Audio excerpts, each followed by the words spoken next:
оставете нещо да се работи, ако се оправи, чудесно. Ако не се оправи, поне може да го използвате за някоя друга връзка. Нали? През самата връзка няма как да получите наказание. Но ако направите 301 към домена, наказанието е почти сигурно. Ако го потвърдите през Google Webmaster Tools, вече няма шанс. Стандартно нещата, които ви разказвам до сега, между другото, са повечето, нали, те са личен опит, но са изследвания и публикации на хора от цял свят. Американци, англичани, руснаци, въобще всички, които са пострадали по някакъв начин и търсят SEO фирмите и търсят начин, по който да излекуват сайтовете на клиентите си. Та, какво трябва да направим първо, ако сме прекалили с еднакъв интертекст? Естествено е да увеличим общото количество на връзките към сайта и процента на еднаквия интертекст, по този начин ще спадне.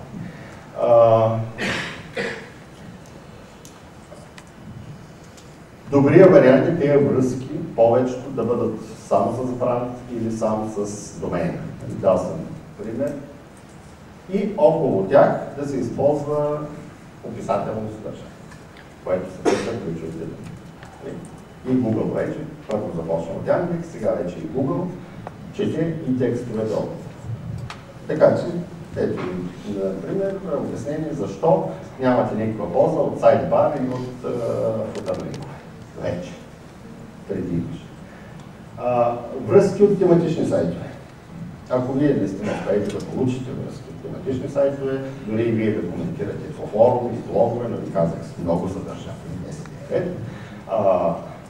И особено по някакъв начин да предизвикате хората да дойдат на вашия сайт, този линк, който сте спуснали в коментара или в форума, а хората са любопитни и обикновено искат да прочитат повече по темата, ако им е харесано това, което сте написали. Това е начин за лечение. Въпросът е просто да разредим т.е. абсолютно еднакви тук енкотекст. Връзки от новинарски сайти. Всякакви релевантни сайти, защото сега може да си докарате връзка от новинарски сайт, но тя да не е релевантна на вашия бизнес. Не, че е лоша тази връзка. Напротив, новинарския сайт е достатъчно авторитетен, за да мине тази връзка. Но ако не успеете да го направите, значи имаме някъде проблем. Винаги опитвайте, нали, ако ще правите, да речем, за страховка автокаско, опитвайте се да вземете връзка, независимо по какъв начин, но от статия за автокаско. От статията за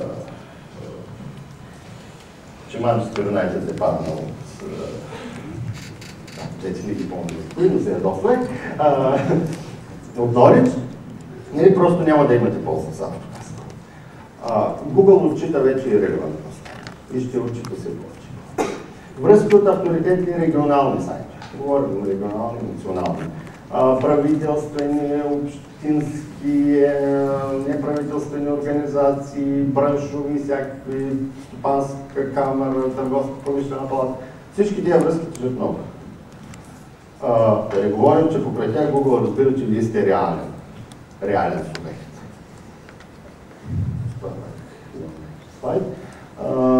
Връзки от брандови сайтове в нишите. Връзката да е просто. Много хора ми казват колко е трудно, особено за някоя фирма, която е генерален дистрибутор на световната компания Хикс и казва, няма как. И как няма как? Ти си официален дистрибутор. Сайта на тази компания 100% има твоите данни, няма проблем да няма връзки в сайтите. Твоите дистрибутори, продавачи и така нататък. Те също могат спокойно да сложат връзка към тебе, особено ако и ти вече си сложат връзка към тебе. По този начин си помагат всички. Смисъла на интернет дори е симбиоза, а не паразитизм. Ще си говорим, може би, и за това стигне времето, но помагайте си. Не можете да откажете да пуснете връзка към някой. Нали, ако сайта му всъщност се чита. Особено ако той човек всъщност продава вашите неща и въобще вие имате някаква търговска зависимост. И никой не отказва, никъде по света.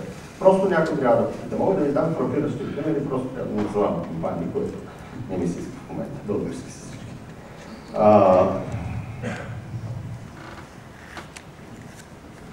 Съдържанието и връзките от утвърден експерт в нишата. Това с Real Author, за което вас ще говори, наблегнете много на него. Слушайте го много внимателно, защото едва ли има някой в България, да ви каже по-добре от него.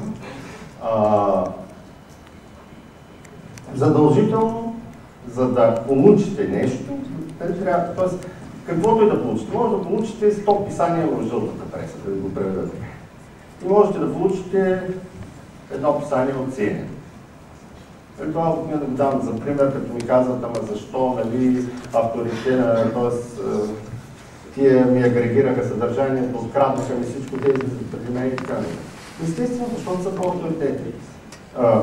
Прости пример. Дали ще повярвате на вестник Чук-Чук или ще повярвате на CNN? Аз ще повярвам на CNN. Google също. Така че по-авторитетния винаги печели тази битка. С вашата цел е да станете авторитетни. Разберете го, няма друг начин. Не можете да се преборите. Много хора казват, уникално съдържание, ми ще ги избия с съдържание, един вид не ми трябва. Гледам след няколко месеца, моя сайт няма. Няма моето съдържание по други. Просто работете, за да сте авторитетни. Това, което аз обикновено казвам по такива събития. Бъдете експерти. Експерти и авторитети са по-широко сме. 301 редактор ми казах не. Пренася наказание. Никакъв. Може би, ако остане време или след това на въпросите, ще говорим за негативното. SEO не могат чак толкова да ви навредят, ако вие сте изрядни. И дори да ви навредят, ще бъде време, и Google веднага ще вземе необходимите мерки след като го бъде. Това е дето много трудно би завол. Ми се иска, нали, просто това е явно за тази лекция, но ми се иска да го обсъдим накрая, т.е. да чуете мнението на всички лектори. Това е тула на Google, с който той се бори срещу лошите връзки, които сте получили до сега или тези, които някой се опитал там да спами сайта ви. Най-често сте вие, признайте си, но има случаи, в които наистина има недобросъвестни хора. Това между другото го разправих, мога да ви скажа и тази история. Има много точни хора. Включая и за това събитие. За това събитие научих много, изключително много уроци. Научих за добри хора, научих за лоши хора, научих и за наистина лоши хора. Това Господ ще наказал, няма да ме дава да ги наказва. За този тул, като цяло ми се иска да стане дума след това. Това е всъщност отговора на тези некачествени връзки от Google. За съжаление аз, мисля, че и доста от другите лектори, и доста от световните експерти сме на едно и също мнение, че е твърде рано да се ползва и може да навреди. Така че, или ако ще го ползвате първо да знаете какво правите наистина, второ, внимавайте. Изключително много внимавайте и общо взето, ако ще го използвайте на някой сайт, където вече не го трябва. Никога не основате се. Поне не още. И, както вероятно сте разбрали, пингвина все още не се... Аз го направих с нещо. Обичам да клипам копчета, бе не знам за какво са.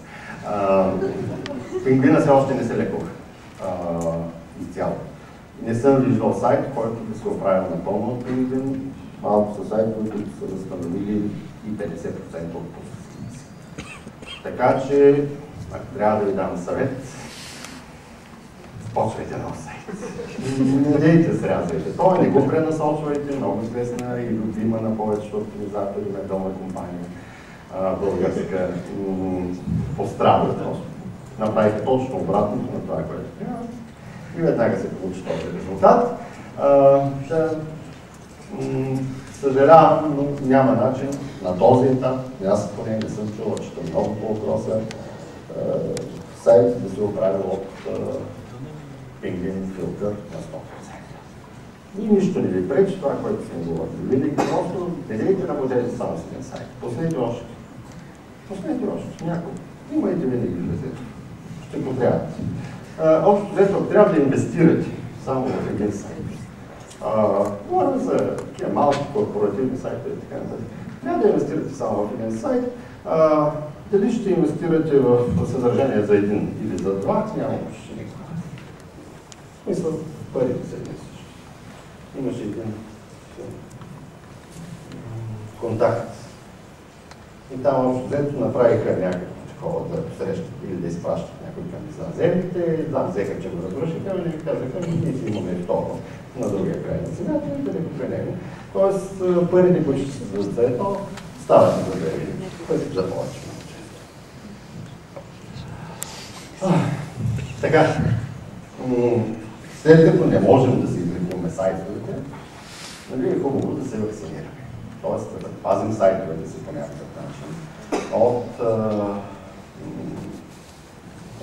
почти изцяло говорим в момента за пингвина, често и за факти. Най-важното нещо, което трябва да разберете, разнообразни връзки, като anchor текст, като източници, като типове, всичко. Това, което беше преди, пускате, т.е. получавате абсолютно еднотипните връзки. Това, което разказвах как повечето хора оптимизираха, това не работи. Основните връзки бяха от WordPress сайтове. Ами, има толкова други CMS, толкова други блок платформи. Защо не използвате тях? Защо всички използват WordPress? Това не мога да го използвам. Ще говорим конкретно след малко за нещо, което имам като теория. Anchor текстът ви казах да е изцяло различен. Нещо, към което трябва да се стремите. Тъй като самия anchor текст все повече и повече и повече ослабва като тежест. Тоест, връзките ослабват като тежест. Anchor текст също. Няма да изчезне. Но при условие, че направите сайта си авторитетен, каквото и да пуснете на него, се стигате прекрасно оптимизирано, като съдържание, Google бота да има достъп, така да и сайтът ви е авторитетен, то ще излезе. Например, с BG Mama, няма смисъл да ви дам повече. Каквото и да напишете в този сайт, то ще излезе. Абсолютно съм сигурен, така че каквото и да правят другите, това е най-авторитетният български сайт. По-авторитетният. Така че старайте се да работите върху авторитета на сайта си, сайтовете си, а не се старайте да излезете по една ключова. По този авторитет ви казах, вече не можете да работите с агресивния линк билдинг, който се правеше. Зачем? Отивам, купувам 1000 връзки с anchor текст, пържени рибки и сайта ми излиза топ за пържени рибки. Вече не работи. Ще ви кажа след това и защо си мисля, че не работи. Не е само заради това, че го бъдат. Старайте се над 2/3 от връзките ви да бъдат, връзките към вас, да бъдат име на бранд, домейн, въобще нещо, което ви различава, или име на бранд, град, няма никакво значение. Просто да не са с ключови думи, разни, които търсите. Тези, които отиват към заглавната ни страница, пък задължително. Връзки от изображение, alt-тагове. Това почти замрява в България като начин за линкбилдинг. Това е страхотно. В смисъл, това вакцинира сайта ви. Ако получавате наистина разнообразни връзки. Това е начин за разнообразни връзки. Връзки без anchor текст или въобще с някакво друго съдържание. Няма никакъв проблем. Трябва да са разнообразни. Това, което ви препоръчвам, нямам да ви кажа откъде го знам, но това, което ви препоръчвам, направете го, защото ако изследвате сайтовете, ще разберете бързо, че работи. Избирате всичките си връзки, слагате, теглите една черта на първата, една трета, тия най-горе са най-авторитетните. Поне 50% от тях трябва да съдържат бранда в себе си. И ще видите дали сайтове ще пострадат някакъв. Работи, работи, работи. Тематични сайтове с качествено съдържание, микросайтове, това, което преди му викаха сателитки, също по-коректно звучи. Аз постоянно го казвам на хората в Search Engines BG. Стига с тия сателитки. Сателитка звучи като нещо за валяне. Докато микросайт вече, като ви го каже една веб дизайн фирма, вече за 5000 лева и нагоре. Само това е разлика. Значи, използвайте микросайт. Може да са статични, може да са всякакви, но използвайте микросайти. Връзките естествено са към вашия сайт. В тези микросайти ясно да има указана принадлежност, че те са ваши. Няма нужда от други си класове адреси. Те връзки от други си класове адреси ще дойдат други начин. Просто ясно да указвам, че тези сайтове са ваши. Ще видите, че ползата е огромна. Говорим име на фирма, телефон, адрес. Абсолютно всичко трябва да съвпада с другия сайт. Работи. Мрежа от тематични сайтове, ако ви се правят мрежи, правете си. Гест-блогинг в релевантни блогове. Гест-блогинг е нещо много. Много рядко в България. Мисля, че няколко блогъра правят нещо подобно. Точно Христо веднага ми се напива в главата от нова визия. Ако дадете наистина качествено съдържание на един човек, не виждам причина той да не го публикува в блога си. Особено пък ако е релевантно. Сега има и такива общи блогове, в които хората ще те се говорят какво са правили и така нататък. Няма проблем, ако блога, има обаче и много авторитети такива. Няма никакъв проблем, може оттам да е. Но гест-блогинг е нещо важно, на което трябва да обърнете много внимание. Креативен ком ли беше? Виждам ли го някъде в залата? Не. Абсолютно същата работа. Макар че беше поизоставен блога, той в момента се мъчи да го възроди и там също имаше нещо като гест-блогинг. Има наистина качествени блогове, които може да ги ползвате за площадки. Но или трябва да платите, или трябва да дадете нещо наистина качествено. По-добрия случай дайте нещо наистина качествено, така че не съм сигурен кое дали 100 ляса повече или 4 часа за голямо време, всеки различно. Инвестирайте в качествено съдържание. Като пак ви казвам, качествено съдържание не е само текст. Качественото съдържание е видео, снимки, аудио, абсолютно всичко, към което можете да сложите добавена стойност, е качествено съдържание. Инвестирайте в тези неща. Казах ви, че първо ще ви трябва картинки, карти, клипове. И второ, това съдържание е важно. Много често, да речем, ми питат, ама аз имам едно клипче, в което обяснявам всичко. Само че Google не разбира. Google не разбира от клипчета. Той разбира от текста. И като не разбира от клипчета, какво ти пречи толкова да напишеш това, което си обяснява, Google е толкова съдържание, да сложиш и клипчето за по-мързеливите и съдържанието за Google. Нищо не пречи. Е малко повече работа, но помага много. Сайтовете явно трябва да оказват принадлежността към вашия бизнес. Или личност. Там може да имате Real Publisher, Real Author, няма да вземам за вас по приказките. Как съм сред? Половин час. Общо. Социални мрежи. Бъдете активни в социалните мрежи, след това ще ви покажа какво съм гледал и защо. Бъдете активни. Тези, които Google следи, са над 200. Или поне тези, така казват, няма никога. Тези, които ни трябват, не са повече от 5-6. Но бъдете активни. След това конкретно ще ви кажа. И не забравяйте, т.е. социалните сигнали са също изключително важни за позиционирането. И не забравяйте бранда. Работете върху бранда. Пържени рибки не е нищо, а пържени рибки АД е нещо съвсем.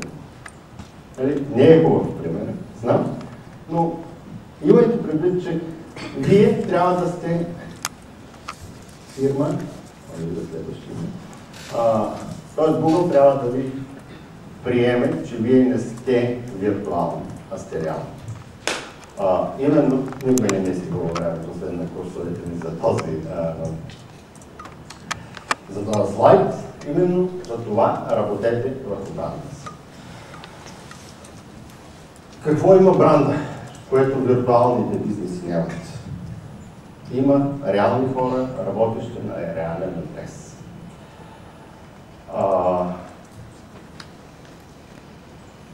Значи, снимки. Задължително вие трябва да има на карта. Тук влизам пак в Митко Димитров в презентацията, но това го обяснявам само от гледна точка на бранда. Той ще го обяснява много по-добре. Трябва да имате реални хора. Реалните хора, как се разбират, че са реални хора? Те имат реални, най-просто нещо, те имат реални снимки, реални блогове, реални медове. И най-вече имат реални профили в социалните мрежи. Реални. Имат и реални приятели. Имат и реална активност. Това на Google е достатъчно. Ако вие дори имате само Google, имате Twitter, Facebook, LinkedIn и Google+, но ако имате дори само в Google+, профил, и там сте наистина активни, слагате постоянно снимки, видеа, всичко, което се полага. Шервате определени неща, защото Google много бързо схваща кой е истински профил и кой не е. Просто ако го правите всичко това, те знаете, вие сте реален човек. Да, има хора, които са с... не искат да си напишат имената. Това е за тях не знае. Друго са някакво по-сигурно. Няма проблем. Google хваща, че това е реално. И ви дава предимство. Той вече каза, там има реални хора. Когато имате офис, реален, с снимки, които са, не навсякъде, това е другото да ви кажа, значи, че вашия бизнес е реален, че вие сте реална фирма, защото Google се мъчи да се отърве от виртуално. Автентичният акаунти в социалните мрежи не е само на служителите и на фирмите, които да имат последователи, които да се обновяват. Това на Google му казва, тия са няма. Пълна информация за контакт. Казах, това за снимки, офис, така да сте регистрирани в държавни, регионални, общински и всякакви такива сайтове. Търговско, промишлени палати, всичко, в което влизат само реални фирми, е огромен плюс. Тоест, търговско промишлената палата няма да ви изкара фирма, която няма. Тоест, в нейния сайт няма да сложи фирма, която няма. За Google това е безценно. Той знае, и собствено. Получават трафик от различни източници. Това е много важно. Ако получавате трафик само от Google търсене, или AdWords, това е еднотипен трафик. Ако получавате трафик от други сайти, особено ако получавате търсения по бранд, това за Google значи много. Давам го пример с нашата фирма, да речем, търсенията по нейното име са повече, отколкото една от най-конкурентните в бизнеса. Така че това за Google е достатъчно. Ние сме реални. Ние сме реални, дори и заради това, което го тук. Това вече как след това вие ще се го популяризирате, се е важно. Има добри практики и за това са много добри. Имат офлайн маркетингови и рекламни кампании. Тия колички на Google, които ходиха и снимаха, те не снимат само пътищата.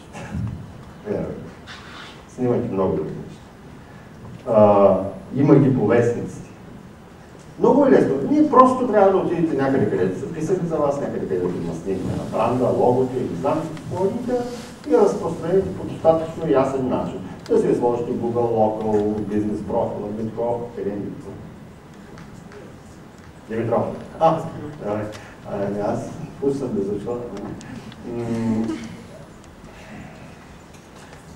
Пак му влизам, той ще ви обясни точно какво и как, но вие трябва всяко нещо, което е във ваша полза, дори изрезка във вестник, която ви споделят, т.е. която е написано за вас, вие можете да извлечете полза. Извличайте. Тук е въпрос на фантазия. Но просто го правете. Сега, може би това е и следващото са най-важните.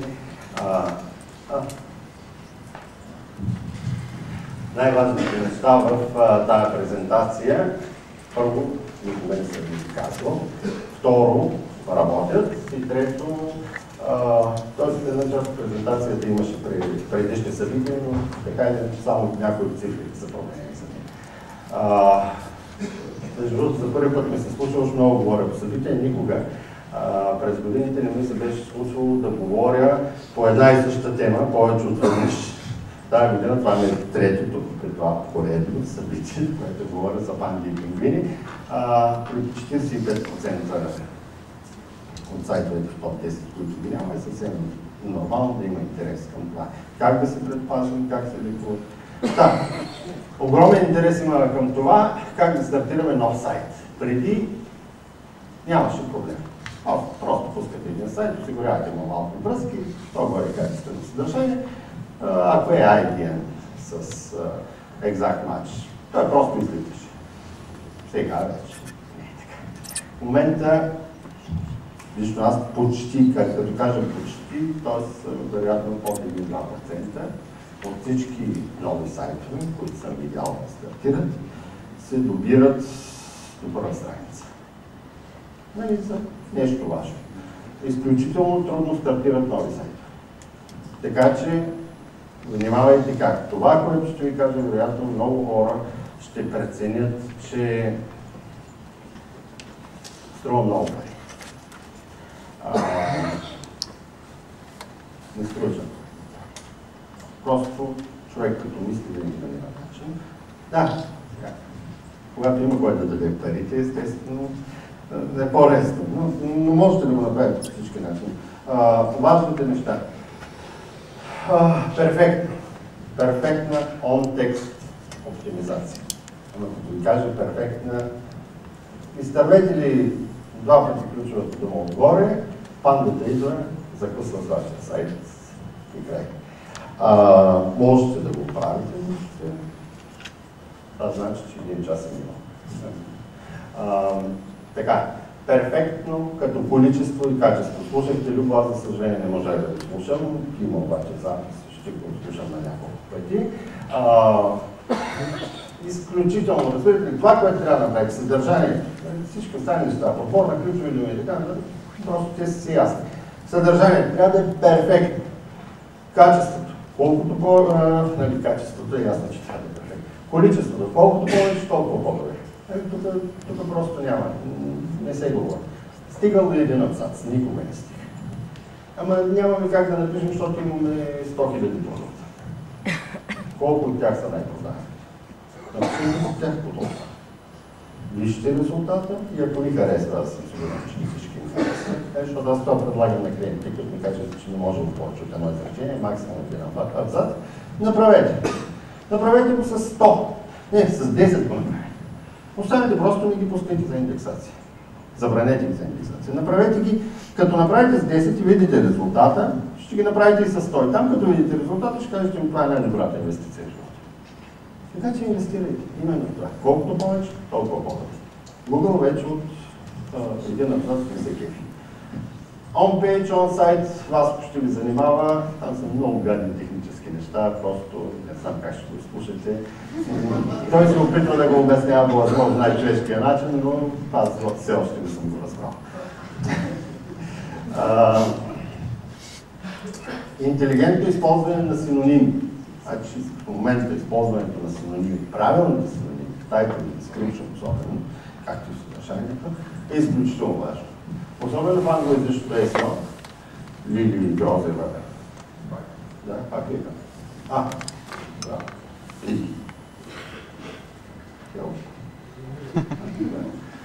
Лили Грозева ще говори за това, но ви казвам, винаги синоними. Google, между другото да се оплача и аз. Keyword Tool на Google ми подсказва вече все по-невероятни и по-невероятни неща. И вече наистина трябва да пусне кампания за нещо, да минат 2-3 дена, за да разбера, че всъщност това, което той ми е казал, че ще бъде толкова, че въобще не е толкова, да речем 100 пъти повече, а другото, което ми е казал, че трябва да се спре основно на него, всъщност е 100 пъти по-малко. Така че не се доверявайте изцяло на Keyword Tool. Даже ако можете, винаги пуснете една AdWords кампания и тестите.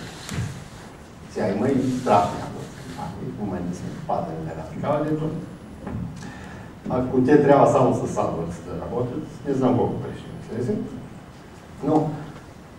Но това, което ви подсказват туловете, не винаги е вярно.